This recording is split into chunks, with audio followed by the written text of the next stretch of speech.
27 अगस्त से पंचांग शुरू हो रहे हैं, लेकिन क्या पंचांग के इन दिनों में हर काम करना बंद कर देना चाहिए? और इस बार तो पंचांग के बीच रक्षाबंधन और श्रावण पूर्णिमा भी पड़ रही है। तो क्या पंचांग के कारण इन त्योहारों की पूजा या राखी बांधने पर कोई बुरा असर पड़ेगा? पंचांग कब से शुरू होंगे, कब खत्म होंगे, इस बार कौन से पंचांग हैं और इन 5 दिनों में किन कामों से बचना चाहिए? आज की इस वीडियो में हम सब कुछ जानेंगे, वो भी एक आसान भाषा में।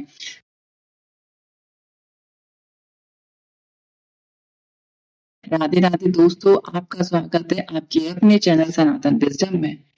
अगस्त 2026 में पंचांग कब शुरू होंगे?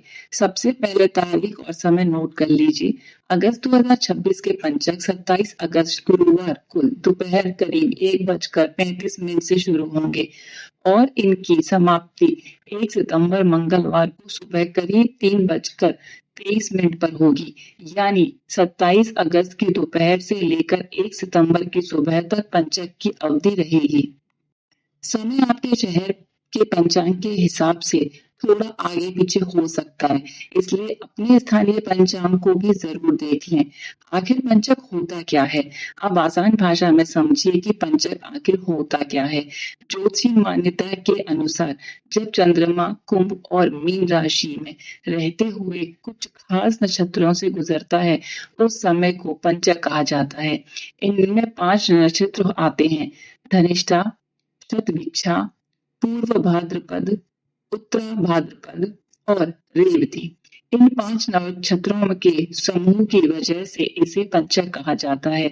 लेकिन एक बात बहुत जरूरी है, पंचक का नाम सुनते ही डरने की जरूरत नहीं है। ऐसा नहीं है कि पंचक के 5 दिनों में हर काम अशुभ हो जाता है। कुछ खास कामों को करने से बचने की परंपरा है, बाकी सामान्य कार्य किए जा सकते हैं।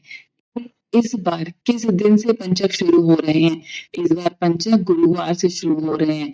पंचक शुरू होने वाले वार से आधार पर इनके अलग अलग नाम बताए जाते हैं। गुरु से शुरू होने वाले पंचक को सामान्य पंचक कहा जाता है। इसीलिए इस बार पंचक को लेकर बहुत ज्यादा डरने या घबराने की जरूरत नहीं है। बस जिन कामों को पंचक में वर्जित माना गया है, उसमें सावधानी रखनी चाहिए। पंचायत में कौन से काम नहीं करने चाहिए? अब आते हैं सबसे जरूरी बात पर। धार्मिक मान्यताओं के अनुसार पंचायत के दौरान कुछ कामों को करने से बचने की सलाह दी जाती है, जैसे चारपाई बनवाना, लकड़ी या ईंधन का इकट्ठा करना, दक्षिण दिशा की यात्रा करना और घर की छत का निर्माण या छत डलवाने का काम शुरू करना। इसके अलावा अगर पंचक के दौरान किसी व्यक्ति की मृत्यु हो जाए तो अंतिम संस्कार के संबंध में भी विशेष नियम और पंचक शांति की परंपरा बताई गई है। इन नियमों को धार्मिक मान्यता के रूप में ही समझने, डरने की वजह के रूप में नहीं है। क्या पंचक में पूजा पाठ कर सकते हैं? बिल्कुल कर सकते हैं। पंचक का मतलब यह नहीं है कि इन 5 दिनों में भगवान की पूजा नहीं करनी चाहिए। आप मंदिर जा सकते हैं, भगवान का नाम ले सकते हैं, पूजा पाठ कर सकते हैं, व्रत रख सकते हैं और अपने नियमित धार्मिक काम भी कर सकते हैं। इसलिए पंचक के नाम से अपनी रोज की भक्ति और पूजा बंद करने की कोई जरूरत नहीं है। पंचक के बीच में कौन कौन से त्योहार आएंगे? अब इस बार की सबसे खास बात देखिए। पंचक के दौरान कई महत्वपूर्ण धार्मिक अवसर आने वाले हैं।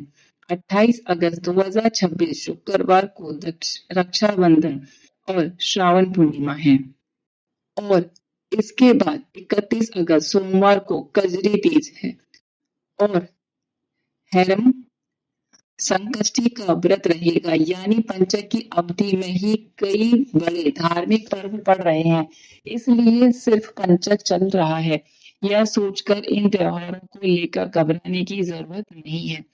हर पर्व के अपने अलग नियम और पंचांग के अनुसार समय होते हैं।